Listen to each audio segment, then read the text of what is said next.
ছুটে এসেছে রৌদ্র। এসেই দুই হাতে আগলে ধরেছে তায়েব সাহেবকে, মেঝেতে দুপা ছড়িয়ে তায়েব সাহেবকে খানিক কাত করে মানুষটা নাকের নরম অংশে চাপ দিয়ে ধরে রেখে গলা উঁচিয়ে বলে, তাড়াতাড়ি বরফ আনো কেউ। জুবেদা বেগম তড়িঘড়ি করে ছুটলেন কিচেনের দিকে। ফ্রিজ খুলে দুটো আইস ট্রে নিয়ে এসে সঙ্গে সঙ্গে ফিরে এলেন ড্রয়িং রুমে। হাত বাড়িয়ে রোদ্রের দিকে আইস ট্রেটা এগিয়ে দিতেই সেটা ছো মেরে নিয়ে নিল তা। পরক্ষণে নিজের পকেট হাতড়ে রুমালখানা বের করে সেথায় কতগুলো বরফের টুকরো পেঁচিয়ে তা তায়েব সাহেবের কপাল বরাবর চেপে ধরে আলতো করে মাঝখানে অচেতন মানুষটা নাক বরাবর বাঁ হাতে তর্জনী ঠেকে নিঃশ্বাসটা পরখ করে নেয় যে তা আদৌ চলছে কিনা। প্রায় মিনিট 10 একইভাবে তায়েব সাহেবকে ধরে রেখে ধরে টরে বসে রইল রৌদ্র। ওইদিকে মাইমুনা বেগম কাঁদতে কাঁদতে হেঁচকি তুলছে। ইতিমধ্যে আহিরা মাহিকে জাপটে ধরে বসে আছে। মাহি নিঃশব্দে কাঁদছে। বাড়ির এহেন পরিস্থিতি নিজের দোষ না থাকা সত্ত্বেও মেয়েটা নিজেকে দুষে যাচ্ছে একাধারে। এদিকে তায়েব সাহেবের দেহটা খানিক নড়ল বোধহয়, জ্ঞান ফিরেছে ধীরে ধীরে। রৌদ্র মোচো তাড়াহুড়ো করল না, উল্টো তায়েব সাহেবের মাথাটা কোলে রেখে বসে রইল চুপচাপ। তায়েব সাহেব পিটপিট করে চোখ মেলছেন। জ্ঞান তখন হারিয়েছে অমনভাবে, মুখ থুবড়ে পড়ে যাওয়ায় নাক ফেটে যাচ্ছে তাই অবস্থা মানুষটার। নাকের পাটা আপাতত ফুলে কলা গাছ। তায়েব সাহেব খানিকটা মুখ খুলতে গিয়েও হঠাৎ এক ধরনের ভোঁতা যন্ত্রণা অনুভব করলেন যেন। তক্ষুনি তার মুখ থেকে অস্ফুট ও বেরিয়ে এলো ব্যথাতুর শব্দ। তিনি ঘাড় ঘুরিয়ে এদিক ওদিক তাকালেন। নিজের আশেপাশে সবাইকে অমন কাঁদতে দেখে খানিকটা ভরকালেন। শ্রীকুচকে ঠাউর করতে লাগলেন বর্তমান পরিস্থিতি।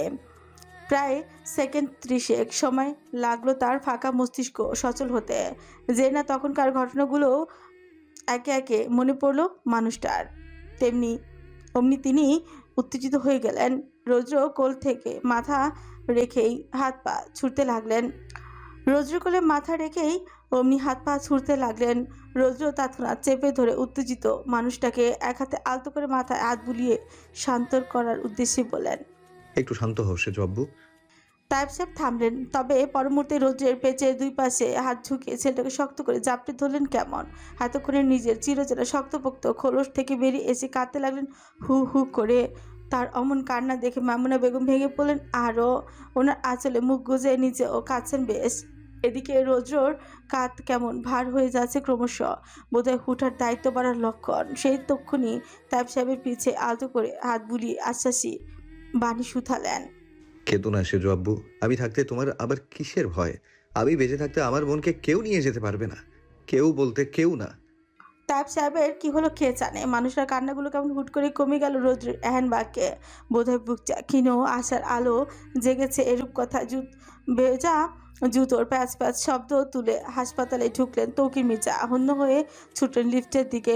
পরপর ব্যস্ত হাতে 7 তলার বোতামখানা চেপে ধরে রইলেন অস্থিরতা। এরই মধ্যে লিফটের দুয়ার বন্ধই হলো। প্রায় মিনিট তিনেকের মধ্যেই তিনি পৌঁছে গেলেন 7ম তলায়। অতঃপর হন্তদন্ত পায়ে ছুটলেন মুগ্ধের ওয়ার্ডের সামনে এসে এক হাতে দরজার নব ঘুরিয়ে ভেতরে ঢুকতে খানিক ঝটকা খেলেন তৌকির সাহেব। হতভম্ব চোখে তাকালেন সম্মুখে ওয়ার্ডে উপস্থিত 2জন ডক্টর এবং 2জন নার্স। ডক্টরদের মধ্যে একজনের কপাল ফেটে রক্ত বেরোচ্ছে। লোকটা রুমাল চেপে বসে আছে নিজ ললাটে। আরেকজন কেমন হাত পা ছড়িয়ে বসে আছে স্বচ্ছ টাইলসের মেঝেতে। তার পরনে অ্যাপ্রনটা বেশ কয়েক জায়গায় ছেঁড়া, চুলগুলো কেমন এলোমেলো, শার্টের বেশ কয়েকটা বোতাম নেই। অন্যদিকে নার্স 2জনের চোখে মুখে স্পষ্ট চেয়ে আছে একরাশ ভয়। তারা 2জন কেমন জড়সড় ভাব নিয়ে দাঁড়িয়ে আছে ওয়ার্ডের এক কোণে। আপাত মস্তক সকলকে একটুখানি পরখ করে ভেতরে ঢুকলেন তৌকির সাহেব। এদিক ওদিক নজর বুলিয়ে বললেন, পেশেন্ট কোথায়? মেঝেতে হাত পা ছড়িয়ে বসে থাকা ডাক্তারের যেন এত করে হুঁশ ফিরল। তিনি আলগোছে মাথাটা তুলে তাকালেন তৌকির সাহেবের মুখপানে। কিয়ৎক্ষণ চুপ থেকে হঠাৎ কেমন হুঙ্কার দিয়ে বললেন, ওইটা কি কোনো ছেলে জন্ম দিয়েছেন নাকি ষাঁড়? ভরকালেন তৌকির মির্জা। অপ্রস্তুত হলেন ডাক্তারের এরূপ কথায়। বোধগম্যহীনের ন্যায় গাল বাঁকিয়ে জিজ্ঞেস করলেন, কি? ডাক্তার এবার মেঝে থেকে উঠে দাঁড়ালেন। চোখে মুখে অসম্ভব রাগ ফুটিয়ে তেড়ে ফুরে এলেন তৌকির সাহেবের দিকে। গলায় ঝাঁজ ঠেলে নার্সদের উদ্দেশ্যে কথা এই মহাশয়কে ওনার ছেলের মহান কীর্তিকলাপগুলো দেখাও। নার্স 2জন তৎপর হলেন কথা মতো। ওয়ার্ডে দেয়ালে ঝুলতে থাকা টিভি স্ক্রিনে ওপেন করে ঘন্টা খানেক আগের সিসিটিভির ক্যামেরার ফুটেজ অন করতে তৌকির সাহেব তাকালেন সেদিকে। হৃদয়ের মাঝে গোটা কত ভাঁজ টেনে দেখতে লাগলেন ছেলের কর্মকাণ্ড। ঘণ্টাখানিক আগের ঘটনা। বেডে শুয়ে আছে মুগ্ধ, হাতে স্যালাইনের ক্যানোলা লাগানো, মাথার সম্মুখ ভাগে মোটা ব্যান্ডেজ। ধীরে ধীরে জ্ঞান ফিরছে মুগ্ধের। বলিষ্ঠ চান চান দেহখানি নড়ছে টুকটাক। দুই হাতে উঁচিয়ে লম্বা একটা হামি টানতে গেলেই হাতে টান পড়লো যুবকের। মৃদু ব্যথায় কপাল কুচকাইছে। চোখ ঘুরিয়ে হাতের পানে তাকাতে দেখলো হাতে ক্যানোলা পড়া, দেহে যাচ্ছে স্যালাইন। এতে বুঝি মেজাজি খিচল যুবকের। সে তৎক্ষণাৎ চুয়া ছেড়ে উঠে বসলো বিছানায়। তড়িঘড়ি করে হাতের উপর থেকে ক্যানোলার স্ট্রিপটা চান মেরে সরিয়ে দিতেই ক্যানোলা বসানো জায়গায় হাত বেরিয়ে এলো লৌহ। এতে তেমন ভ্রুক্ষেপ নেই মুগ্ধর। বিছানা হতে পা নামিয়ে রাখলো মেঝেতে। খানিকটা উঠতে নিলেই কোথা থেকে যেন ছুটছে এলো দুজন নার্স। এগিয়ে এসে বিচলিত চিত্তে মুগ্ধকে ধরতে নিলেই ঘটল আরেক ঘটনা।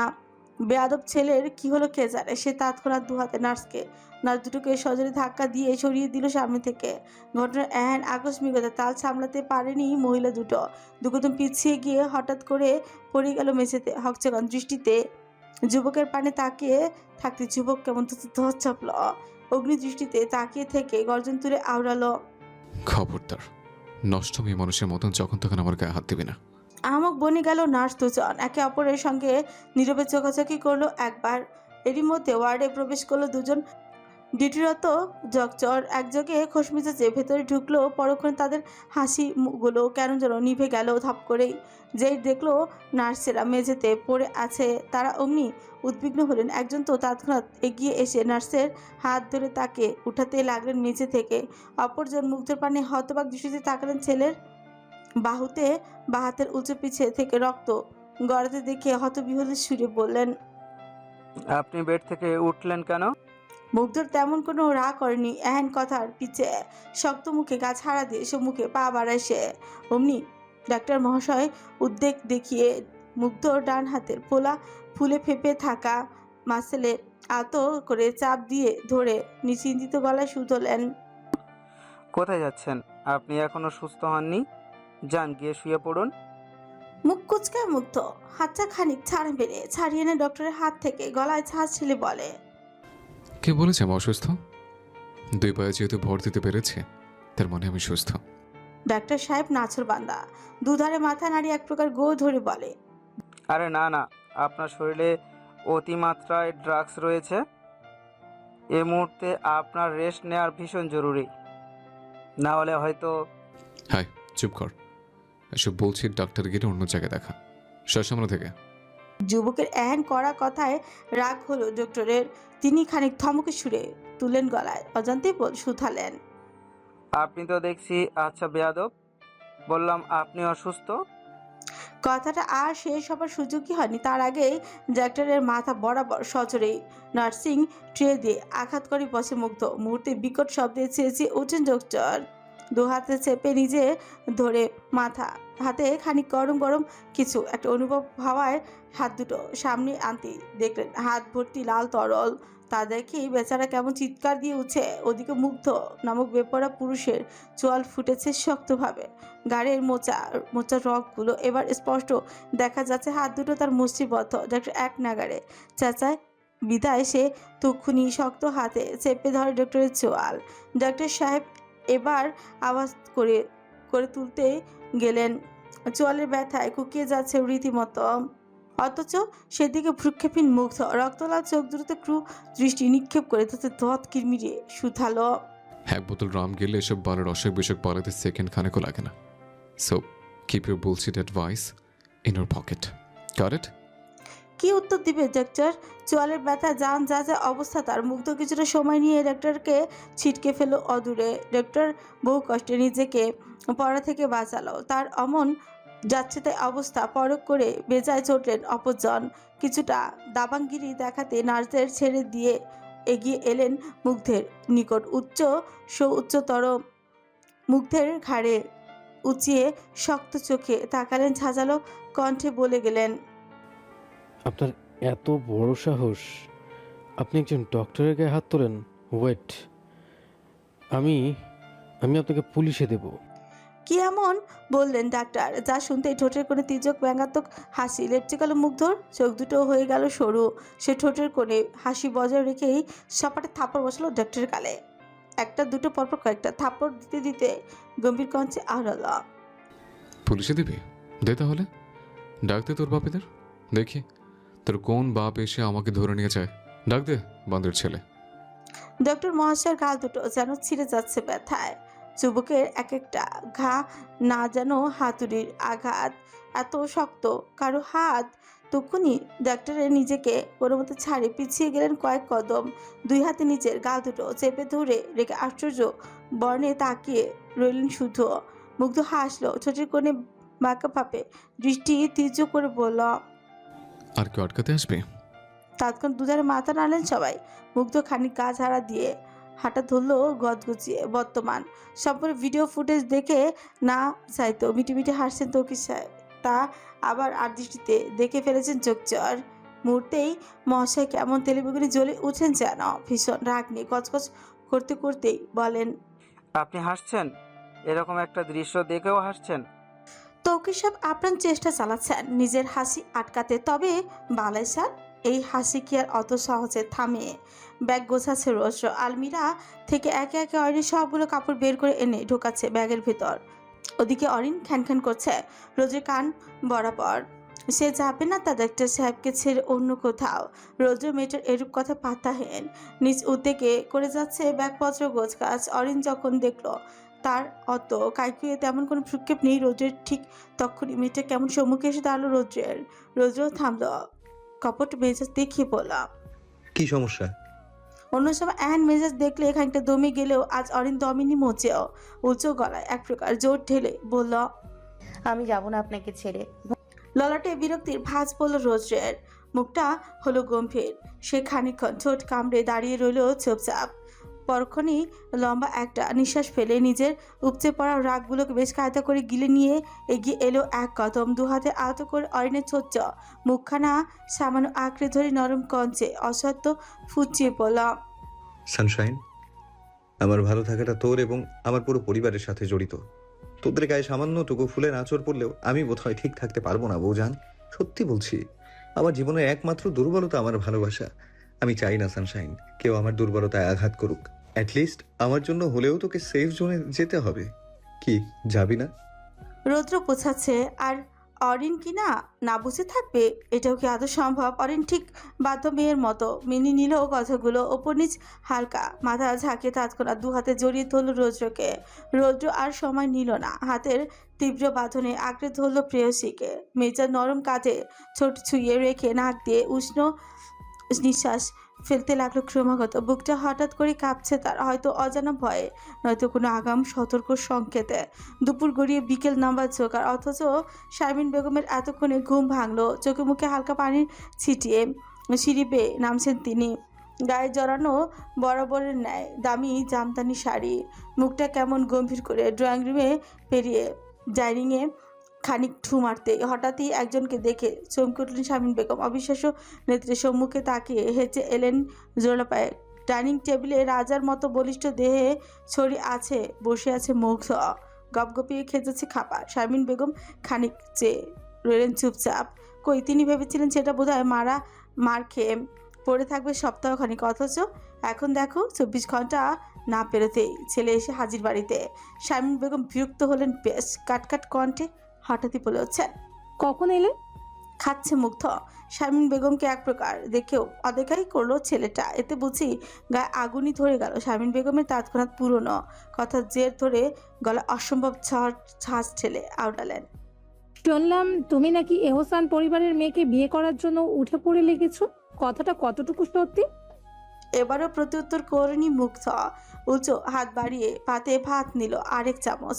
মাংসের চকচকে লাল ঝোলের সঙ্গে একটুখানি ভাত মাখিয়ে ফের মুখে পড়লো আরেক লোকমা। ওইদিকে শারমিন বেগম যে উত্তর অপেক্ষায়, সেই দিকে থোড়াই পাত্তা দিয়েছে মুগ্ধ। শারমিন বেগমের নাকের পাঁচা ফুললো এবার। খানিক লম্বা লম্বা শ্বাস টেনে তাতে খিচে শুথালেন, লজ্জা করে না তোমার? একজন 31 বছরের তাগড়া যুবক হয়েও মাত্র 17 বছরের মেয়েকে বিয়ে করার কথা বলছো। আজকালকার যুগে নিজের চাইতে গুনে গুনে 14 বছরের ছোট মেয়েকে কেউ বিয়ে করে, তাও আবার নিজের শত্রুর মেয়েকে। রাগে গজগজ করছে শারমিন বেগম। মুখ হবে কি শক্ত ভাবসাব তার, অথচ তার অমন রাগান্বিত কণ্ঠ শুনে মোচেও হেলদোল দেখা দিল না মুগ্ধের মাঝে। সে কি সুন্দর নির্বিকার ভঙ্গিতে আয়েশ করে খাবার চিবোচ্ছে। এতে শারমিন বেগমের রাগগুলো যেন তর করে বাড়ছে। মানুষটা ফের চিরবিরে বলেন, কথা কানে যাচ্ছে না তো? শেষমেশে তুমি পাগল হয়ে গেলে নাকি যে অমন শত্রুর পরিবারের মেয়েকে বিয়ে করতে যাবে? এবারও নিশ্চুপ মুগ্ধ। আয়েশ করে আঙুলে লেগে থাকা খাবারের অংশটুকু চেঁচে পুটে খাচ্ছে সে। সময় নিয়ে খানিক স্বস্তি ঠেকুর তুলে তাকালো ঘাড় বাঁকিয়ে। শারমিন বেগমের শক্ত মুখায়ব আর দৃষ্টিতে একবার আজবার পরখ করে হাত বাড়িয়ে একটা গ্লাস ঠান্ডা পানি এগিয়ে দিল মানুষটার দিকে। ভরাট কঞ্চে ভীষণ শান্তভাব ছেলে পড়ল। পানিটা খেয়ে নিন। চিল্লাতে চিল্লাতে গলাটা নিশ্চয়ই শুকিয়ে আছে আপনার। অ্যান্ড সিরিয়াস মোমেন্টসে মুগ্ধ নামক বলিষ্ঠ পুরুষ অমন গা ছাড়া ভাব দেখে বেজায় চটলেন শারমিন বেগম। তবে পরক্ষণে মনে মনে ভাবলেন, মুগ্ধ কথাটা খুব একটা ভুল বলেন। ঠিকই তো বলেছে সে। চিৎকার করতে করতে গলাটা শুকিয়ে কেমন কাটকাট হয়ে গিয়েছে তার। শারমিন বেগম এক দফা খেয়ে ফেলার মতো চাহনি নিক্ষেপ করলেন মুগ্ধের দিকে। পরক্ষণেই ঠিকই এগিয়ে এসে গ্লাস ভর্তি পানি হাতে তুলে নিলেন। লম্বা লম্বা ঝোঁকে পানি গিলতেই হঠাৎই কানের পাশে ভোলতা উড়ে যাওয়ার মতন শোনা গেল মুগ্ধের শান্ত অথচ ভয়ঙ্কর কণ্ঠ। এবার তো স্রেফ মিনারেল ওয়াটার খেতে দিয়েছে। নেক্সট টাইম আমার সঙ্গে জোর করার কথা বললে পানির সাথে একেবারে বিষ মিশিয়ে খাইয়ে দেব। মাইন্ডেড। হুট করেই নাকে মুখে উঠে গেল শারমিন বেগমের। বেচারি কাশতে কাশতে বুকে চেপে ধরেছে। ওইদিকে মুগ্ধ কেমন শান্ত ভঙ্গিমায় বসা ছেড়ে উঠে দাঁড়ায়, গায়ে ঢিলে ঢালা কুর্তিটা খানিক ঝাঁকিয়ে। শারমিন বেগমকে আলগোছে পাশ কাটিয়ে চলে যাওয়ার পথে আরেকবার বাঁকা হেসে বলে যায়, যার ডিকশনারিতে লজ্জা নামে কোনো শব্দই নেই, তার আবার কিসের লজ্জা? জানেনই তো আমি নির্লজ্জ। বাট আপনারা তো আরেকটা বিষয় ভুলে যাচ্ছেন, তা হলো আমি নির্লজ্জের পাশাপাশি ভয়ঙ্কর নির্দয়। আমার সাথে তেরাবেকা কিংবা উচ্চ গলায় কথা বলতে আসলে কিন্তু বাবার বউটাও দেখব না, একদম জানে মেরে ফেলব।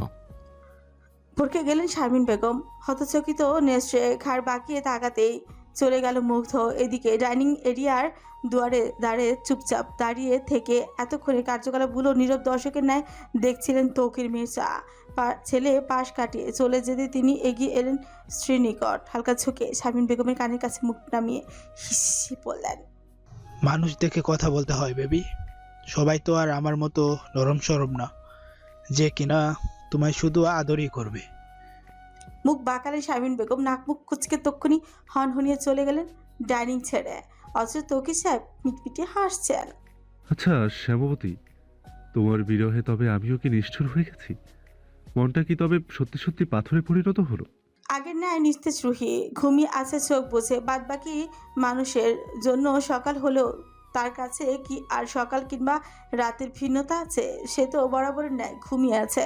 তবে যাকে বলেছে মেয়েটার নাকি মিনিমাল কনসাসনেস জাগ্রত হয়েছে, অর্থাৎ তার চোখ দুটো বন্ধ থাকলেও সে কি না ঠিক শোনে সবার কথা। এটাই বা খামকিসে রেহান মেয়েটার বুকের মাঝে মুখ লুকিয়ে কথা বলছে। চোখ দুটো তার আদৌ ভেজা কিনা খেয়ে নেই, তবে তার কণ্ঠ যে কাঁপছে তা বেশি স্পষ্ট। রেহান এখন সর্বক্ষণ মেয়েটার আশেপাশে থাকে। লোকেদের ভাষা মতো ইদানিং মশাই ঘরকুনো হয়েছেন। সারাদিন ঘুমন্ত রুহির কানের কাছে বসে সেই এই রাজ্যের সকল কথাই জুড়ে বসেন। কথা বলেই যেন হয়তো নিজের বুকের উপর জমে থাকা কষ্টগুলো খানিক লাঘব করার বৃথা চেষ্টায় তৎপর থাকেন। বেশ কিছুক্ষণ পর একই ভঙ্গিমায় পড়ে থেকে রেহান রয়েছে নিজের মাথা তুলল রুহির বুকের উপর থেকে। রুহির শুকনো মুখটায় তাকাতেই দেখে মেয়েটার বন্ধ চোখের কার্নিশ বেয়ে গড়িয়ে পড়ছে নিরবস্ত্র। রেহান তৎক্ষণাৎ উদ্বিগ্ন হলো। হাত বাড়িয়ে তর্জনী দিয়ে মেয়েটার চোখের পানিগুলো মুছে দিল আলগোছে। ছোটের কোণে ব্যথাতুর হাসি ফুটিয়ে বলতে লাগলো, তুমি তুমি কাঁদছো কেন শ্যামবতী? আমি কি তোমায় কষ্ট দিচ্ছি বলো? রোহিত থোড়াই উত্তর দিল। রেহান কিয়ৎক্ষণ এক দৃষ্টিতে তাকিয়ে রইল মেয়েটার মুখপানে। হঠাৎ করে ছোটের কোণে তার ছেলে হাসি টেনে শুধল। কে বলে আমি অভিনয় পারি না? এই দেখো না, তোমাকে আমার রাহিলকে বাঁচাতে প্রতিনিয়ত আমি কেমন অভিনয় করে যাচ্ছি। কি সুন্দর নিখুঁত অভিনয় জানি আমি শ্যামপতি। তুমি দেখলে নিশ্চয়ই অবাক হবে। হয়তো বলতে, এই আমার রোহান নয়। কথাটা বলে আনমনে হাসে রেহান সময় নিয়ে দুহাতে চাপটে ধরে রুহিকে। কিয়ৎক্ষণ হাসতে হঠাৎ করেই সে হাসি তার বদলে গেল হুহু কান্নায়। রুহির বুকের কাছের অংশটা ভিজে যাচ্ছে ক্রমশ। রেহান তার নিরবস্ত্র ঝরাচ্ছে, শ্যামবতীকে আঁকড়ে ধরে নিজের নামে নিজেই একের পর এক ভিজা দিয়ে যাচ্ছে। অথচ রুহি কেমন চুপ করে আছে দেখো। আগের ন্যায় সুস্থ থাকলে মেয়েটা হয়তো এক্ষুনি দুহাতে চাপড়ে ধরতো রেহানকে। বেচারার ক্রন্দনরত মুখখানায় লেপটে দিত অজস্র চুম্বন, মাথায় বুলিয়ে দিত, বলতো, ধুর বোকা, কাছো কেন, আমি আছি তো। তবে আফসোস আজ রেহান কাঁদলেও তাকে থামানোর জন্য রুহি উঠছে না, বলছে না চুপ করতে। রেহান কাঁপছে, চাপা কান্নায় বুক ভাসাচ্ছে শ্যামবতীর।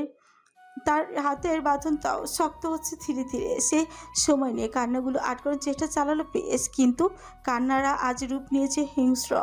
থামতে চাচ্ছে না কোনো মতেই। একবার একটু থামতে গেলেই পর মুহূর্তেই তারা ঠিক বেরিয়ে আসছে গলা ছেড়ে। রেহান কাঁদতে কাঁদতেই হঠাৎ করে বলে উঠছে, তোমার বিরহে আজ আমি 3টে সপ্তাহ হলো শ্যামপতি। নিষ্ঠুর হওয়ার 3টে সপ্তাহ, কঠিন মানবে পরিণত হওয়ার 3টে সপ্তাহ, অদেখা অভিনব কৌশলী নাটকে অভিনেতা হওয়ার 3টে সপ্তাহ। আশ্চর্য, সবাই সবটা না জেনে বুঝে আমায় কেন নিষ্ঠুর বলছে শ্যামপতি? কেন তারা ধরে নিয়েছে আমি খারাপ? কেন তারা বলছে আমি নিষ্ঠুর? তারা কি জানে না তোমার বিরহে আমি শূন্য, যেখানে আমার সকল অস্তিত্ব তোমায় ঘিরে। আমার তুমি নামক অস্তিত্বটা যেখানে ঘুমিয়ে আছে নীরবে, সেখানে তারা আমায় নিষ্ঠুর বলে কোন সাহসে? আমার সকল আনন্দ, হাসি, ভালোবাসা সবটাই তো এখন ঘুমন্ত বউ, ভীষণ গভীর ঘুমে ঘুমন্ত। বুক ফাটা আর্তনাদে মত্ত রেহান। এরই মাঝে তার কর্ণপুরে ভেসে আসে কারো উচ্চ কণ্ঠ, ছোট স্যার, ছোট স্যার। গোলাকার লিভিং রুমে দাঁড়িয়ে হাঁক ছুটছেন বাড়ির কাজের লোক শাহিন। মধ্যবয়স্ক মানুষ, মলিন হয়ে আসা শার্ট প্যান্ট গায়ে জড়িয়ে, গলায় ঝুলিয়েছে লাল সাদা মিশেলের একখানা গামছা। পান খাওয়া আধো আধো লাল ঠোঁটগুলো নাড়িয়ে তিনি ফের ডাকলেন, ছোট স্যার, ছোট স্যার। এত হাঁকাহাঁকিতে এবার যেন বড্ড বিরক্ত হলো রেহান। কেন যে ঘরের দরজাটা খোলা রাখতে গিয়েছিল কে জানে। রেহান একবার চাইলো, জবাব দিবে না, পড়ে রইল শ্যামবতীকে চাপটে।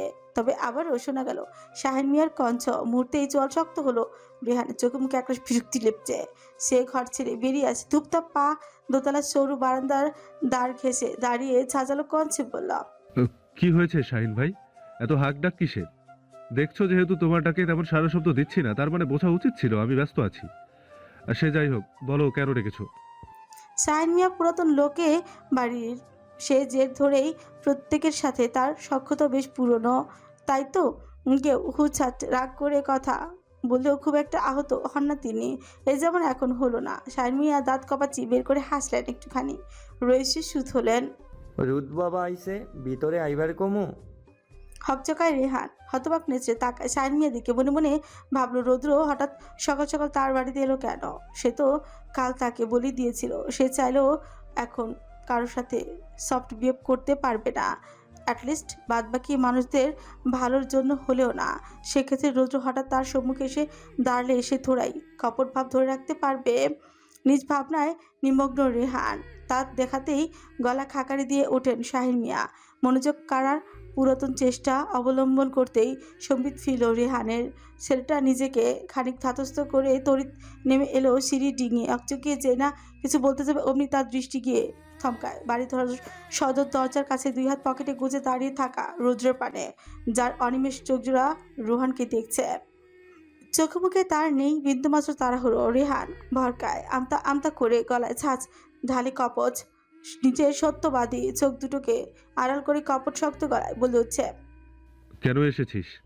রৌদ্র মনো কিছুক্ষণ চুপচাপ রেহানের দিকে তাকিয়ে থেকে পা বাড়ালো সম্মুখে, গম্ভীর কণ্ঠে আওড়ালো, আমার বুড়িকে দেখতে এসেছি। রৌদ্রের ভাবলেশীন কণ্ঠে মনে মনে খানিক স্বস্তি পেলেও বাইরে থেকে যথেষ্ট গম্ভীর এবং শক্ত ভাব ধরে রাখলো রেহান। আগের ন্যায় শক্ত গলায় শুধল, আমার বউকে এই মুহূর্তে দেখা যাবে না, সো লিভ নাও। কে জানে কার কথা। রৌদ্র রেহানের কথাগুলো এক প্রকার চুলোয় চড়িয়ে দিয়ে হাঁটছে সিঁড়ির দিকে। তা দেখে রেহান কেমন ছুটে এলো তৎক্ষণাৎ। এগিয়ে এসেই চেপে ধরল রৌদ্র শক্তপোক্ত ডান হাতের বাহু। রৌদ্র পায়ের গতি থামলে একটুখানি। সে খারবাকে শক্ত চাহরে নিক্ষেপ করলো রেহানের মুখপানে। ওইদিকে রেহান নীরবে ইশারা করেই যাচ্ছে, রৌদ্রকে বোঝাচ্ছে, গালি দিস না ভাই। রৌদ্র বিচক্ষণ মানুষ, বুদ্ধিমানের ন্যায় ঠিক বুঝে গেল বন্ধু কম ভাইয়ের মনোভাব। সে কেমন বাঁকা হেসে তখন এক ছটকায় নিজের হাতখানা ছাড়িয়ে নিল রেহানের হাতের বাঁধন থেকে। রেহান পড়ে যাবার ভান ধরল, খানিক দুলে টুলে সোজা হয়ে দাঁড়ালো পরক্ষণেই। ওইদিকে রৌদ্র তৎক্ষণাৎ এক হাতে চেপে ধরে রেহানের শার্টের কলারের অংশ। এতে খানিক ফরকালেও মুখ শক্ত রাখলো রেহান, যাতে তৎ খেচে সে না কিছু মুখ খুলতে যাবে অমনে। আরেক হাতের 2 আঙ্গুলে সেটার চোয়াল চেপে ধরে রৌদ্র চিরবিরে বলে হচ্ছে, আমার বুড়ির সাথে আমি দেখা করব, যখন ইচ্ছে তখন করব। এতে তুই বাধা দেবার কে? ভুলেও নিজের অকাত ভুলে যাস না। অবশ্য ভুলে গেলেও সমস্যা নেই, কেননা আমার হাত দুটো কিন্তু এখনো বেশ শক্ত আছে। জায়গা মতো 2-1 বার পড়লেই সবটা মনে পড়ে যাবে আশা করি। কথাটা বলেই রেহানের চোয়াল ছেড়ে দেয় রৌদ্র। ছোটের কোনো বাঁকা হাসি রেস্ট টেনে শার্টের হাতে গোটাতে গোটাতে পা বাড়ল সিঁড়ির পানে। ওইদিকে রেহান স্মিত হাসল। পেছন থেকে শাহিন মিয়া কি বুঝলো কে জানে, বেচারা এক কদম এগিয়ে এসে গলা খাকারি দিয়ে শুধালেন। এটা কি হইল ছোট স্যার? রেহান তৎক্ষণাৎ মুখাব গম্ভীর ছাপ টানে, খপচ ভাব ধরে বলে, কিছু না, আপনি নিজের কাজে যান। শাহিন মিয়া বাধ্য মানুষ, আগ বাড়িয়ে আর তেমন কিছু না বলে চুপচাপ প্রস্থান ঘটালেন সেখান থেকে। রেহানও পাবারে উঁচু পথে মাত্র কয়েক লাফে সিঁড়ি জিঙিয়ে গেল দোতলায়। তবে এবার আর মহাশয় খুব একটা তারা দেখালেন না। ঘরের দিকে যেতে কচ্ছপের গতিতে হাঁটছেন তিনি। বারবার দোতলা থেকে দৃষ্টি ফেলছেন লিভিং রুমে, দেখছে আশেপাশে কেউ আছে কিনা। প্রায় মিনিট 5 পর রেহান ঘরে এলো। এক হাতে দরজাটা আলতো করে লাগিয়ে দিয়ে নীরবে পা বাড়ল সম্মুখে। খানিকটা এগোতে হঠাৎ তার দৃষ্টি আটকালো ওদের বিছানার পাশে কেসে মেঝেতে বসে থাকা রৌদ্রের পানে। সেটা কেমন নিষ্পলক চোখে তাকিয়ে আছে নিস্তেজ বোনের দিকে। 2 হাতে মুঠোয় রুহির অবশ হাতখানা আঁকড়ে ধরে সে তার চোখ ডুবিয়েছে নিঃশব্দে। বেড়াল চোখ দুটো তার আদৌ কথা বলছে কিনা কে জানে, অথচ ঠোঁটের আগায় শব্দ নেই তেমন। রেহান নিঃশব্দে রৌদ্রের পাশে এসে দাঁড়ায়, কান খাড়া করতে শুনতে পায় রৌদ্র কেমন বিড়বিড়ে বলছে, জানিস বুড়ি, আমি না গত বেশ কয়েকদিন ধরে ঠিক মতো ঘুমাইনি। ঘুমাতে গেলেই মাথায় জেঁকে বসে হাজারটা চিন্তা। তখন কেন জানি তোর হাতের ব্ল্যাক কফির কথাটা ভীষণ মনে পড়ে। আচ্ছা, তোর কি আমার কথা মনে পড়ে না বুড়ি? তোর মনে আছে লাস্টবার তুই আমার কাছে ফুচকা খেতে চেয়েছিলি? আমি কিন্তু বানিয়েছিলাম বুড়ি। হয়তো লবণটা একটুখানি বেশি পড়েছিল, হয়তো তোর মন মতো ঝালটা দিতে পারিনি তেমন, কিন্তু ভেবেছিলাম তুই খেয়ে ঠিক বলবি, ভাইয়া খুব ভালো হয়েছে। তবে তুই তো খেলি না বুড়ি, সেই যে ঘুমালি আর তো উঠলি না। থামল রৌদ্র। গলার কাজটা হুচ করে ধরে এসেছে তার। বলার মতো কত কথা জমে আছে পেটে, অথচ কণ্ঠ রুদ্ধ তার। রৌদ্র লম্বা এক নিঃশ্বাস টেনে নিজেকে সামলায়। উঠে এসে বোনের ললাটে আলতো করে ঠোঁট ছুঁয়ে দিতে হঠাৎ টের পায় রুহির বন্ধ চোখের কানিস বেয়ে চুইয়ে পড়ছে নোনা জল। এক মুহূর্তের জন্য থমকায় রৌদ্র কাপা কাপা দৃষ্টিতে। তখনই পেশেন্টের মনিটরে দৃষ্টি ফেলে, দেখে রুহির হার্টবিট ফাস্ট। তার মানে মেয়েটার মধ্যে মিনিমাল কনসাসনেস এখনো আছে। রৌদ্র তৎক্ষণাৎ পেছনে করতে রেহান মুখোমুখি এসে দাঁড়ায়। 2 হাত বুকের কাছে বেঁধে রেখে অপরাধীর ন্যায় মাথা নুইয়ে রেখেছে সে। রৌদ্র খানিক ফুকুচকে সন্ধিহান গলায় আওড়ায়। রেহান সামনে ঠোক গেল বোধ হয়, আমতা করে সুরে বলল, গত 4 দিন আগে। কথাটা শেষ হতে যতটুকুনি দেরি হলো তার চেয়ে কত গুণ দ্রুত রেহানের গাল বরাবর সপাটে থাপ্পড়ি বসাতে দেরি হলো না রৌদ্রর। মূর্তির ঠাস একটা শব্দ তুলে কান গরম হয়ে গেল বেচারা রেহানের। সে কেমন গালে হাত দিয়ে দাঁড়িয়ে আছে, চলছে। অজ রৌদ্র চোয়াল শক্ত হয়েছে ইতিমধ্যেই। সে আবারও এক হিংস্র থাবায় রেহানের চোয়াল চেপে কঠিন গলায় হিসি বলে, আগে জানাসনি কেন আমায়? কেন বলিসনি ওর কনসিয়াসনেস ফিরেছে? কিরে, কথার উত্তর দে। রাগে অন্ত ডাক্তার সাহেব বোধহয় ভুলে গিয়েছেন, কারো চোয়াল চেপে ধরে রাখলেই থোড়াই কথা বলতে পারবে সে। রেহান মোচড়াচ্ছে, ব্যথায় কুকিয়ে যাচ্ছে রীতিমতো। 2 হাতে রৌদ্রের হাত সরানোর আপ্রাণ চেষ্টায় মত্ত থেকে কোন রকমে আদো স্বরে বলল, ভাই, চোয়ালটা ছাড়। ছাড়লো রৌদ্র। কপালে গোটা কত ভাঁজ ফেলে ঘটমট দৃষ্টিতে তাকালো রেহানের পানে। ওইদিকে রেহান দুই হাতে নিচে চোয়ালখানা চেপে রেখেছে কেমন। সময় নিয়ে নিজেকে সামলে বলল, কিভাবে বলতাম আমি? ফোন দিয়ে বলতাম নাকি দেখা করে? দুভাই দুভাবেই তো আমার সকল পথ বন্ধ ছিল। ইভেন আমি তো এখন ভয় পাচ্ছি এ নিয়ে যে মুগ্ধ কোনো মতে টের পেয়ে গেল কি না তুই এখানে এসেছিস। জানলে আবার কোন কাহিনী ঘটায় কে জানে। গম্ভীর মুখে দাঁড়িয়ে থাকো রৌদ্র হঠাৎ করে কেমন কুটিল হাসলো। এন কথায় তা দেখে চুকুটার রেহান সন্দিগ্ধ গলে জিজ্ঞেস করে হচ্ছে, এভাবে হাসছিস যে? আবার কি হলো তোর? রৌদ্র তৎক্ষণাৎ প্রত্যুত্তর করেনি। ছোটের কোণে আগের নেয় কুটিল হাসি বজায় রেখে ঠান্ডা স্বরে শুধল। জানলে জানুক, দেখিও আর কি কি করতে পারে। হত্যভম্ব রেহান ভাবে শুকনো ঠোক গেলে জিজ্ঞেস করল, তুই আবার কিছু প্ল্যান করিসনি তো? দেখ রোদ, ও কিন্তু সাধারণ কেউ না। ও আবার সো হোয়াট, বাদ দে। রৌদ্র এন গা ছাড়া উত্তরে হতবাক রেহান রয়েছে একটুখানি এগুতেই শোনা গেল রৌদ্রের ভরাট কণ্ঠের আদেশ। ফাইটার কোথায়? ওকে নিয়ে আয়। থামে রেহান নিজেকে খানিক ধাতস্থ করে ঠান্ডা স্বরে প্রত্যুত্তরে শুধ হয়। আম্মুর ঘরে আছে। This is his mill time. রৌদ্র সটন হয়ে দাঁড়ায়। এবার দরজার পানে এগোতে এগোতে বলে উঠছে, চল ফাইটারের সাথে দেখা করে আসি।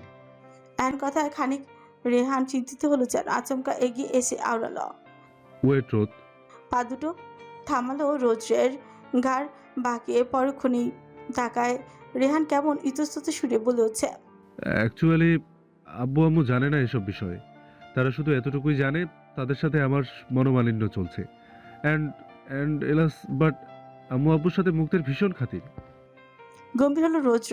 কিয়ৎক্ষণ চুপ থেকে হঠাৎই মাথা নাড়িয়ে শুধল, বুঝলাম, আয়। কেন এসেছিস তুই এখানে? চলে যা, এক্ষুনি চলে যা বলছি। রেহান চেঁচাচ্ছে। তার অমন চেঁচামেচি তক্ষুনি ঘর ছেড়ে বেরিয়ে আসেন সাইমা খাতুন। কোলে তার ছোট্ট রাহেল হাত পা ছুঁড়ে খেলছে পুতুল চা। সাইমা খাতুন বেরিয়ে এসেই দেখতে পেলেন রেহান চেঁচাচ্ছে রোদের উপর, আর রৌদ্র সেটা কেমন অসহায় চোখে তাকিয়ে আছেন রেহানের পানে। সাইমা খাতুনের বড় মায়া হলো রৌদ্র অমন ভাব দেখে। তিনি তক্ষুনি ছেলের উপর চড়া হলেন। কি হচ্ছেটা কি রেহান? রোদের সাথে এমনভাবে বিহেভ করছো কেন?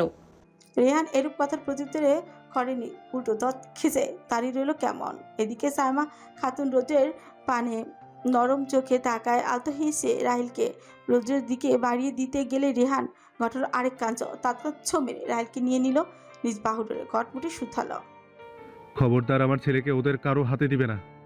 সাইমা খাতুন হতভম্ব ছেলের অ্যান ব্যবহারে। এদিকে রৌদ্র এবার মুখ খুলল, গলায় ভীষণ অসহায়ত্ব ঠেলে আওড়ালো, রেহান, শেষবারের মতো বাবাটাকে একটু ছুতে দিবি আমায়? কথা দিচ্ছি, জাস্ট একটু ছুবো। রেহানের পাথরের মন নরম হয়নি একটুও। চোখ দুটো এখনো জলজল করেছে আগের মতন। রাহিল নামক ছোট নবজাতককে বুকের মাঝে ভীষণ গভীরভাবে চেপে রেখেছে সে। রৌদ্র ঠায় দাঁড়িয়ে আছে অসহায় চোখে। হাত দুটো তার এখনো বাড়িয়ে রাখা রেহানের দিকে। কিয়ৎক্ষণ পেরোর পর রেহান যখন রাহিলকে রৌদ্রের হাতে দিল না, রৌদ্র তখন আচমকা মোচক কঞ্চে বলে উঠছে, সবার সাথে অভিমান করলি, তা না হয় মুখ বুঝে মেনে নিলাম, কিন্তু আমি কি দোষ করেছি একটাবার বলবি প্লিজ? কোন দোষের এহেন নীরব শাস্তি দিচ্ছিস আমায় তুই? রেহান প্রত্যুত্তরে মনও বলার মতন তেমন কিছুই না পেয়ে হঠাৎ হালকা নাক টেনে আলতো করে রাহিলকে বাড়িয়ে দিল রৌদ্রের দিকে। রৌদ্র তৎক্ষণাৎ বাচ্চাটাকে দু হাতে আগলে নেয়।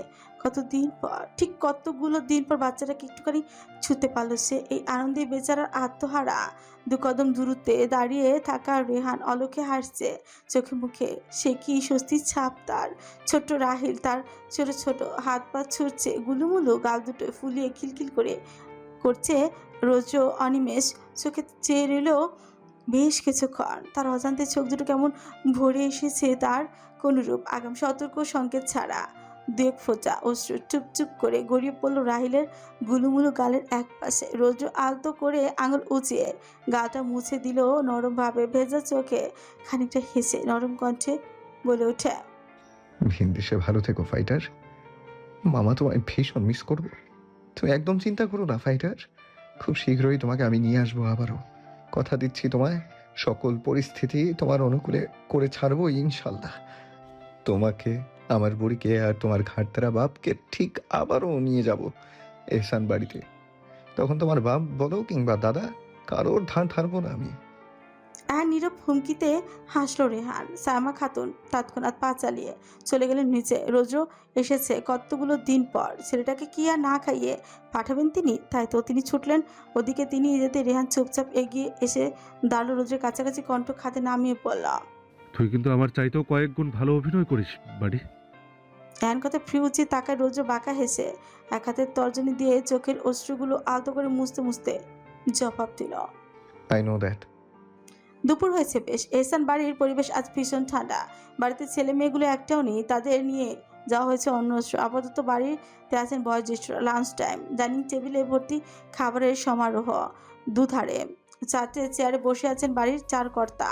কারো মুখে তেমন রাগ নেই, আছে কেবল একরাশ চিন্তা। জুবাইদা বেগম চুপচাপ ভাত সার্ভ করে দিচ্ছেন প্রত্যেকের প্লেটে। রাইসা বেগম রান্নাঘরে ছুটতে যাচ্ছেন লেবু কাটতে।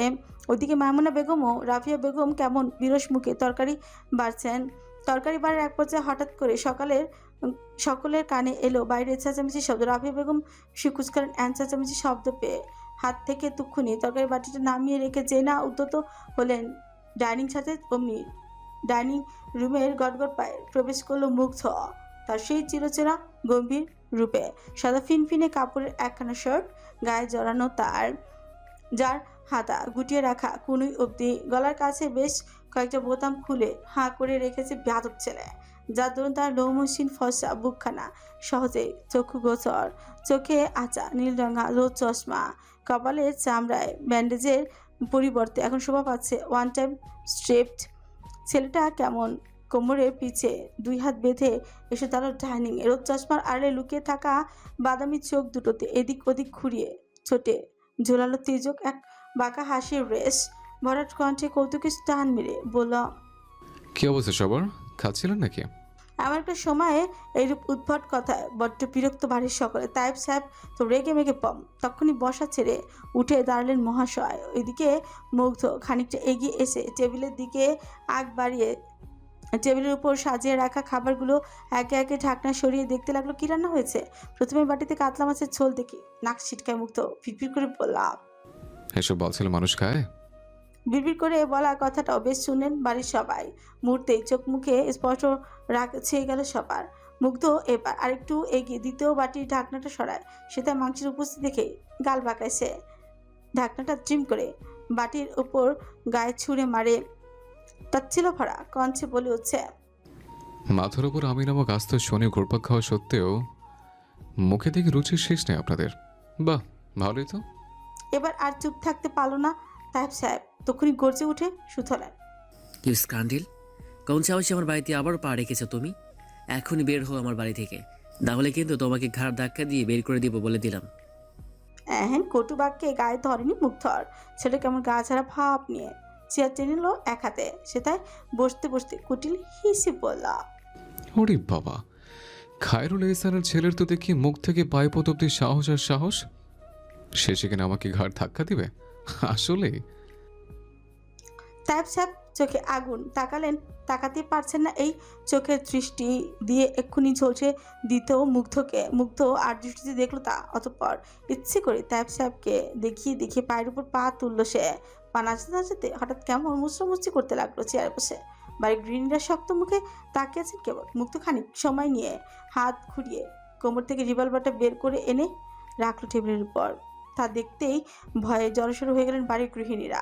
মুগ্ধ বোধহয় ইচ্ছে করেই করলো কাজটা। এক হাতে আলতো করে চোখ থেকে চশমাটা নামিয়ে এনে ভাঁজ করে রাখলো শার্টের বোতামের সঙ্গে। বাড়ির গৃহিণীদের পানে শান্ত চোখে তাকে চোখের কোণে একটু হাসি টেনে ভাববেশীন গলায় বললাম, পেছনে ভীষণ খোঁজা ছিল, তাই সামনে নিয়ে এলাম। হতভম্ব সবাই। মুগ্ধ এবারেও বাঁকা হাসে। এক হাতের কোনোই ঠেকায় চেয়ারের হাতলে। পরক্ষণই ভরাট কণ্ঠে গাল বাকি আউট, আসলে কি বলুন তো, আমি আমার জিব্বার উপর খুব একটা লাগাম টানতে পারলেও আমার রিভলভারের ওপর অত লাগাম টানতে পারি না। এটা সবসময় আমার এক ধাপ আগে আগে ছোটে। এই যেমন আমার কাউকে ভাল লাগলো না, আমি হয়তো জিভ খসিয়ে তাকে কিছু বললাম না, তবে আমার এই বন্দুকটা কিন্তু চুপ করে বসে থাকে না, তৎক্ষণাৎ নিজের কাজ করে বসে। আশা করে বুঝছেন ব্যাপারটা।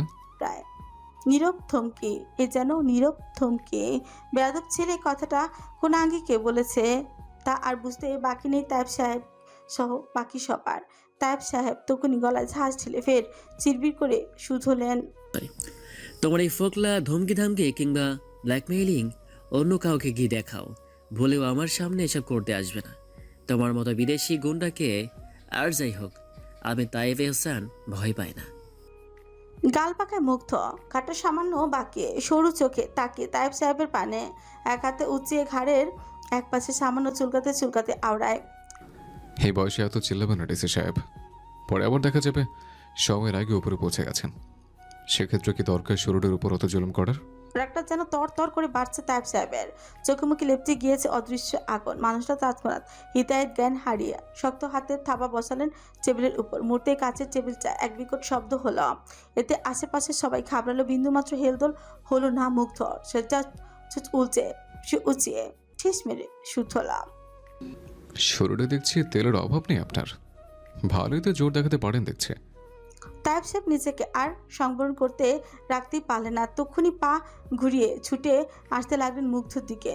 তবে খুব কাছে আসার আগে মুগ্ধ আলতো করে হাত বাড়িয়ে বন্দুকটা তুলে নেয় নিজ হাতে।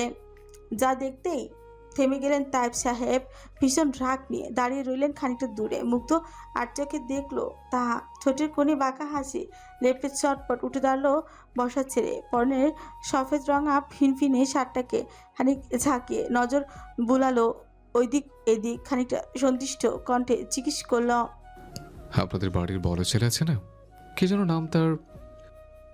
রোজের কথা উঠতে কেঁপে উঠেন জুবাইদা বেগম, দুর্বল দেহটা কেমন যেন কাঁপছে রীতিমতো। ওইদিকে মুগ্ধ অপেক্ষমান উত্তরের। কেউ কি আর যেচে পড়ে উত্তর দিল তার প্রশ্নের?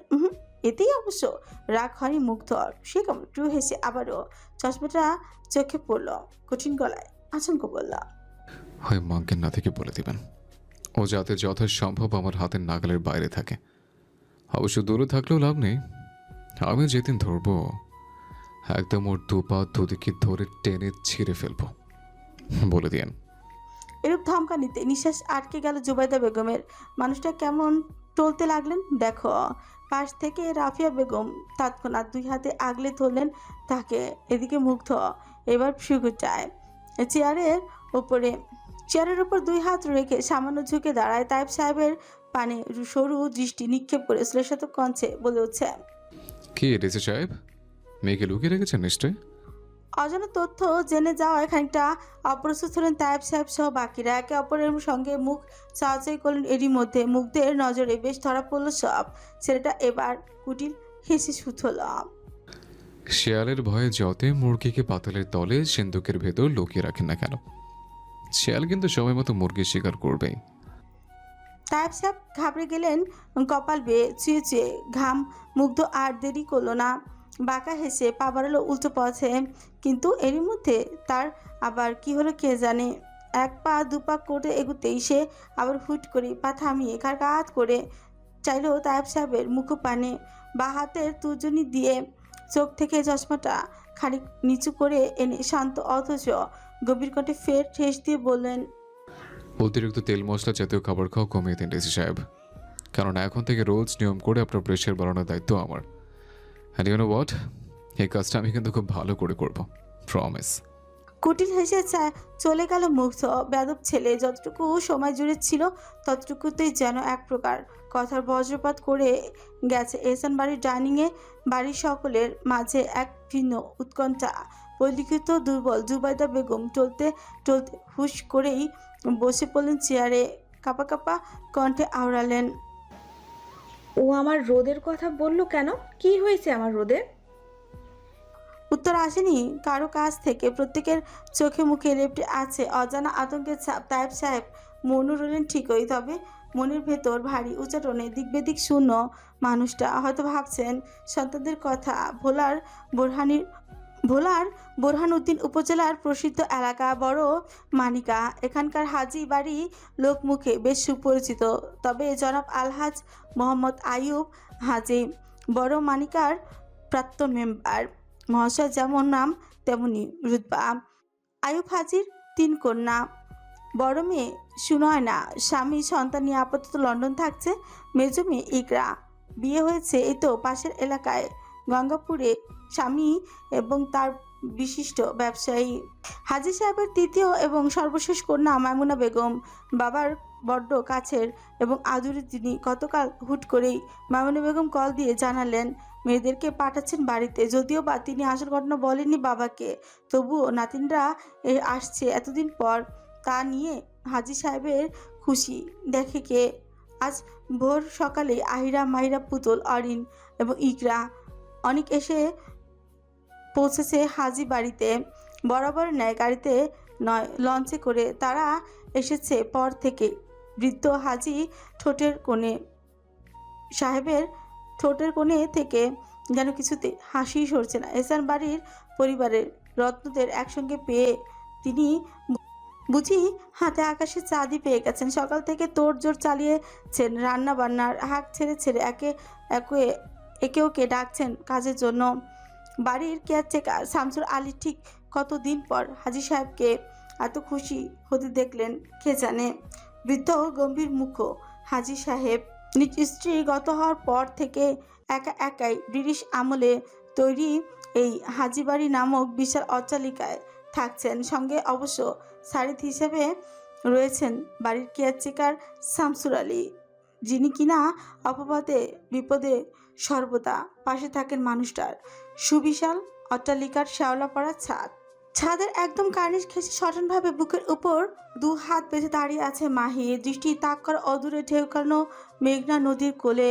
দূর থেকে দেখে মনে হচ্ছে আকাশটা বোধহয় নদীর বুকে সঙ্গে মিশে গিয়ে একাকার হয়েছে। মাহি নিষ্প্রাণ চোখে তাকিয়ে আছে সেদিকে। পিচ সমান সিল্কি চুলগুলো বাতাসের মৃদু ঝাপটায় উঠছে, বেশ কয়েকটা তো বেহার ন্যায় উড়ে উড়ে আসছে মুখের উপর। তবে মাহি মোটেও তারা দেখাচ্ছে না তাদের সরাতে। চুলগুলো উড়ছে নিজেদের মতো। ফর্সা ওভাল মুখখানায় একরাশ বিষাদের ছাপ। চশমা পরা চোখ দুটোতে ভরে আছে তিক্ততা। মেয়েটার চোখ দুটোতে আবার ভারী অদ্ভুত রকমের সুন্দর। তারা দেখতে পুরোপুরি কালো না, আবার বাদামিও না। রোদের আলো পড়লে তারা কেমন যেন চিকচিক করে ওঠে। তবুও মেয়েটা কেন যে তাদের চশমার আলো লুকিয়ে রাখে কে জানে।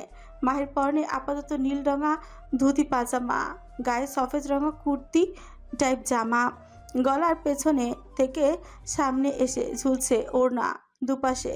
মেয়েটার ঠোঁট দুটো বেশ সুন্দর, দেখলেই মনে হবে একদম নিখুঁত শিল্পীর হাতে আঁকা ছবি, যার বাম দিকের একটুখানি নিচে জলজল করছে একখানা গাঢ় কালচে তেল। আহির মতো একই রকম দেখতে হলেও মেয়েটার চোখ আর ঠোঁট দুটো বেশ হয়েছে আলাদা। দূর পানে এক দৃষ্টিতে তাকিয়েছে মাহি। আনমনে ভাবছে বোধহয় অনেক কিছু। এরই মধ্যে ছাদে আগমন ঘটে আহির।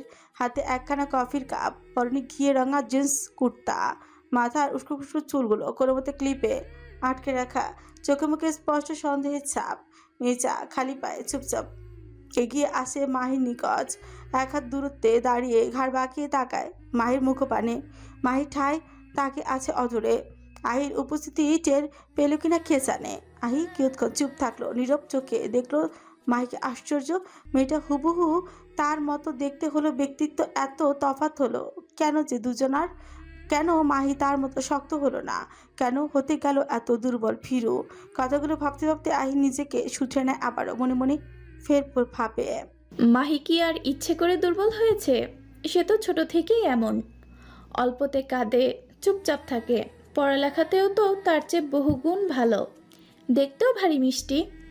কথাগুলো ভাবনা শেষে দীর্ঘ নিঃশ্বাস পেল আহি। খানিকটা গলা খাকারি দিতে নড়েচড়ে উঠল মাহি। বোধহয় এতক্ষণ সম্বিত ফেল মেয়েচার। আহি আর চোখে দেখলো সবচেয়ে হালকা এসে বলল, ভয় পেলেই মনে হচ্ছে। মাহি তাৎক্ষণিক জবাব দেয়নি। হাত বাড়িয়ে উঠতে থাকা চুলগুলোতে হাত খোপা বেঁধে নিয়ে নিঃশব্দে সময় নিয়ে বলে, না। আহি কথা পেল না আর।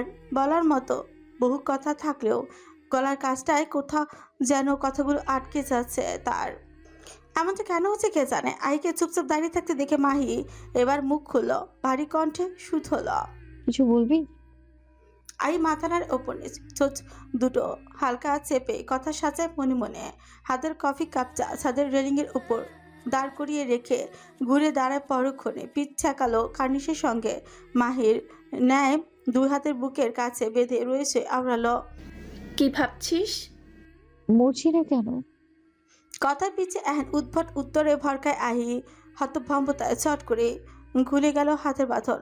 ঠোঁট দুটোর দূরত্ব বাড়ল ক্রমশ। চোখ দুটোতে একটা উদ্বিগ্ন ছাপ লেপটে নিয়ে এসে বলল, পাগল হয়েছিস তুই? কি যা তা বলছিস, খেয়াল আছে? এই পর্যায়ে ব্যথাতুর হাসলো মাহি। জোড়া ফ্রুয়ের চোখ দুটো দিয়ে শান্ত দৃষ্টি নিক্ষেপ করল আহির পানে সুতলা। খেয়াল আছে বই কি। আহি এবার ভীষণ অস্থির। তৎক্ষণাৎ এগিয়ে এসে চট করে চেপে ধরে মাহির ডান হাতের কোণয়, হালকা ছাকিয়ে কাপড়ে ছাঁচ দেখিয়ে বলে, আরেকবার মরার কথা বললে গাল বরাবর এক থাপ্পড় দিব বেয়াদব। ছোট বড় মানব না মোটেও, বলে দিলাম। মা এবার আহত হাসলো, আহত চোখে তাকালো আহির দিকে। আহির বুকটা হু হু করে উঠলো মুহূর্তেই। শক্ত মানবীর হঠাৎ মন চাইলো একটুখানি জড়িয়ে ধরতে বোনকে, তবে কিছু একটা যেন বাধা দিচ্ছে তাকে। মাহি নিজেকে সামলায়, আলতো হাতে কোনোই ছাড়িয়ে নেয় আহির হাত থেকে। পরক্ষণে চুপচাপ কদম ফেলে প্রস্থান ঘটায় ছাদ থেকে। এদিকে আহি কেমন অসহায় চোখে তাকিয়ে রইল মাহির চলে যাওয়ার পথে। বড় মানিকটার কনক্রিটের সরু পথ দিয়ে ঝড়ের বেগে ছুটে যাচ্ছে বেশ কত বিদেশি গাড়ি। চারপাশে মানুষজন ইতিমধ্যে রাস্তার দুই ধারে বেরিয়ে এসেছে, উৎসুক চোখে দেখছে গাড়িগুলোর ছুটে যাওয়া। কেউ কেউ ভাবছে এত বিদেশি গাড়ি এই গ্রামের পথ দিয়ে যাচ্ছেই বা কোথায়। তো আবার কেউ কেউ ফোন করে রেকর্ড করতে ব্যস্ত এহেন দৃশ্য। ঝড়ের বেগে ব্ল্যাক মার্সিডিজ ব্র্যান্ড গাড়িগুলো এক লাইনে ছুটছে। প্রায় বেশ কিছুক্ষণ পর গাড়িগুলো এসে থামলো হাজিবাড়ির বাগানে। মুহূর্তে ব্রেক কষলো ও রাস্তার ধুলো উড়ে টুড়ে একাকার অবস্থা। চারপাশটা কেমন যেন আবছা হয়ে গিয়েছে ধুলোর চাপে। ওইদিকে হাজির সাহেব সন্দিহান ভঙ্গিতে তাকালেন বাড়ির কেচি গেটের ওপাশে। কেচি গেটটা লাগিয়ে রাখা বিধায় গাড়িগুলো দাঁড়িয়েছে বাইরে। প্রথম গাড়িটা একাধারে হর্ন বাজাচ্ছে তো বাজাচ্ছেই, থামাথামির নাম গন্ধ নেই দেখে বৃদ্ধ হাজি সাহেব এবার বেশ বিরক্তি হলেন।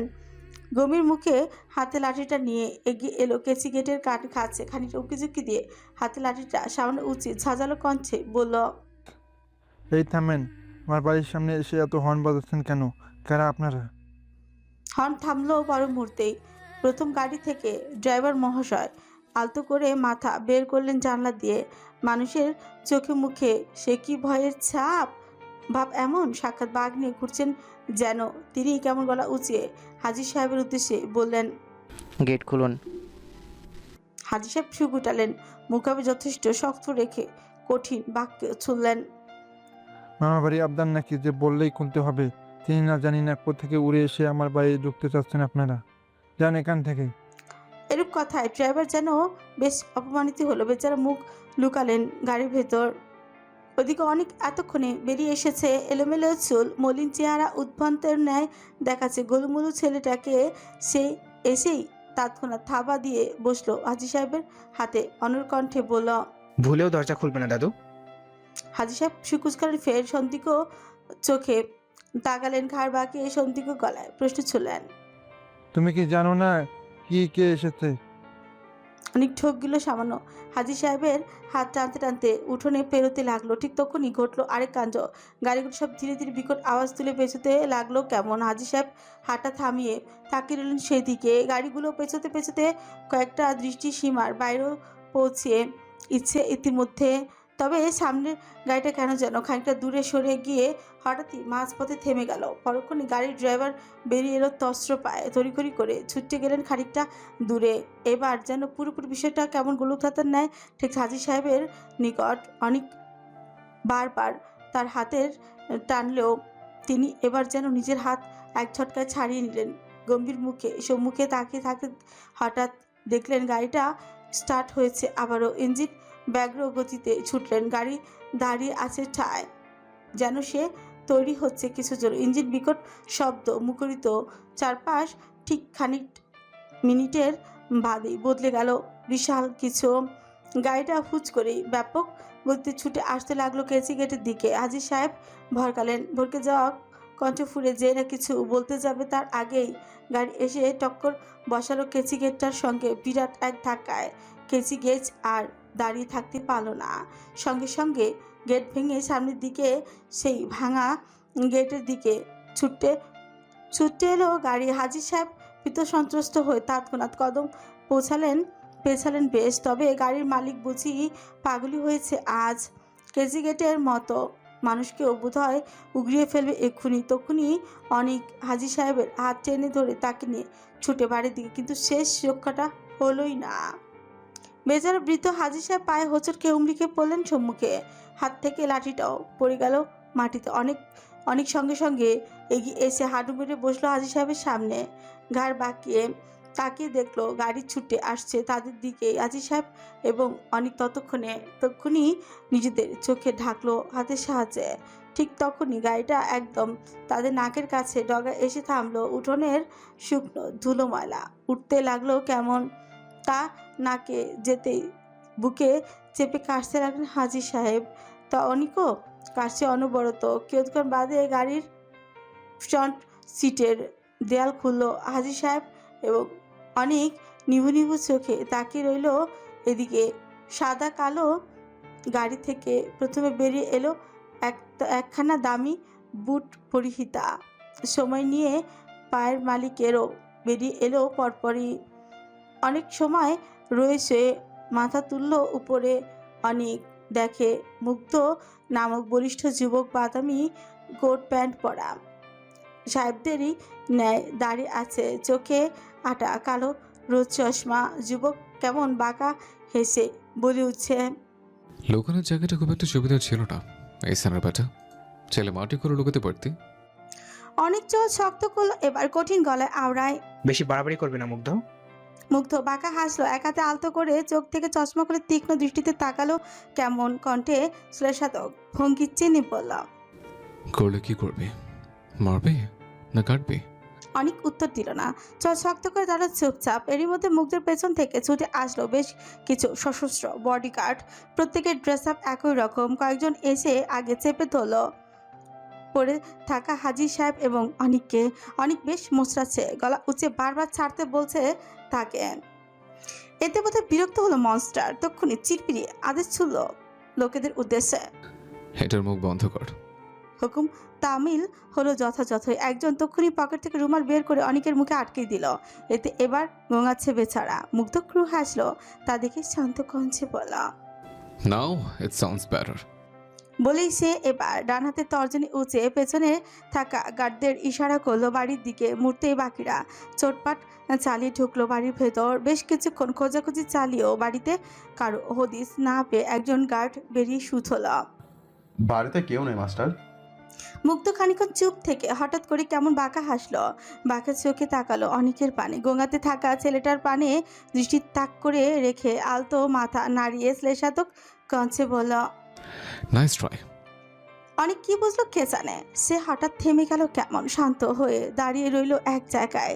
মুগ্ধ খানিকক্ষণ এদিক ওদিক ঘাড় নাড়িয়ে ফোটালো শব্দ করে। লম্বাটে চৌকস চোয়ালটা শক্ত হচ্ছে ক্রমশ। বাদামি ঠোঁট জোড়া নিচের অংশ কামড়ে ধরেছে, দাঁতগুলো ধারালো। সে সময় নিল না একটুও। তৎক্ষণাৎ হাত ঘুরিয়ে কোমরের পেছন থেকে রাশিয়ান AQ-1 মডেলের রিভলভারটা বের করে এনে জোরালো কদমে এগিয়ে এলো অনেকের দিকে। বন্দুকের নজা অনেকের কপালে ঠিক মাঝ বরাবর তাক করতে হঠাৎ করে পেছনের বাগান থেকে ভয়ার্থ কণ্ঠে চেঁচিয়ে উঠল ইকরা। মেয়েটা তখনই স্বামীর চানে ছুটে আসতে চাইলে সামনে থেকে দুজন গার্ড আটকে ফেলল তাকে। ইকরা তবুও থামছে না, কাঁদতে কাঁদতে অসহায় ন্যায় বলছে, প্লিজ ওনাকে কিছু করো না, আমি মরে যাবো ওর কিছু হলে, please put the gun down. Crew হাসে মুগ্ধ, বা হাতের তর্জনী উঁচে গার্ডের আবারও ইশারা করে বাগানের দিকে। গার্ডের সেদিকে গেলে ঠিকই, তবে এবারে আর কাউকে খুঁজে পেল না তারা। খালি হাতে মুগ্ধর দিকে এগিয়ে আসছে। মুগ্ধ এবার কটমটি অনেকের উদ্দেশ্যে বলে উঠছে, বাকিরা কোথায়? অনেক নিশ্চয় মাথা নুয়ে দাঁড়িয়ে আছে বেচারা। মুগ্ধের সহ্য হলো না নীরবতা। সে তৎক্ষণাৎ নিজের উপর থেকে সংবরণ হারালো। শক্ত হাতে চোখের পলকে খুশি বসালো অনেকের পেট বরাবর। তখনই বেচারার মুখ থেকে ছিটকে বলল লহু। মুগ্ধ এতে থামেনি। এক হাতে অনেকের চুলগুলো শক্ত করে চেপে ধরে গান পয়েন্ট করলো ছেলেটার চোয়ালের নিচে। চারিদিকে সতর্কীকরণ নজর ঘুরিয়ে ঝাঁঝালো কঞ্চে বলল, আর 1 মিনিটের মধ্যে বাকিরা বেরিয়ে না এলে আজ এখানে সবকটা লাশ পড়বে, বলে দিলাম। মুগ্ধ থামলো, শক্ত চোখে তাকিয়ে রইল ঘড়ির সেকেন্ডের কাঁটাটা পুরো একবার পরিক্রমা করতে এসে তৎক্ষণাৎ বন্দুকের ট্রিগার চাপলো। মুহূর্তে বিকট শব্দ তুলে গুলি বেরোলো বন্দুকের লৌহ নল দিয়ে। সেই শব্দ কানে যেতে উন্মাদের ন্যায় বাড়ির বাঁদিকের ঘরের স্তূপের ভেতর থেকে বেরিয়ে আসে অরিন। কাঁপতে কাঁপতে ছুটে আসে মির্জা, গলা উঁচিয়ে ডাকতে থাকে, ভাইয়া। কিন্তু ভাই অবধি আসতে পারেনি অরিন। তার আগেই তাকে আটকে ফেলে গার্ডস। ওদিকে অনেকে ডান বাহু থেকে অঝরে ঝরছে লাল তরল। মুগ্ধ তার বাহুতে শুট করেছে। বেচারা ব্যথায় গুটিয়ে পড়েছে এক প্রকার। অথচ মুগ্ধ নামক অমানবিক নিষ্ঠুর যুবকের চোখে মুখে নেই কোনো অপরাধবোধ। সে আবারও চেঁচায়, এবার না বেরোলে আই সোয়ার আমি সব কটাকে মেরে ফেলবো। দাঁড়ান। মুগ্ধের কথার পিছেই হঠাৎ কথাটা বলে উঠে মাহি। মেয়েটা কেমন বেরিয়ে এসেছে খড়কুটোর ভেতর থেকে। তার চোখে মুখে নেই তেমন উদ্বেগ। সে কেমন শক্ত মুখে আওড়ায়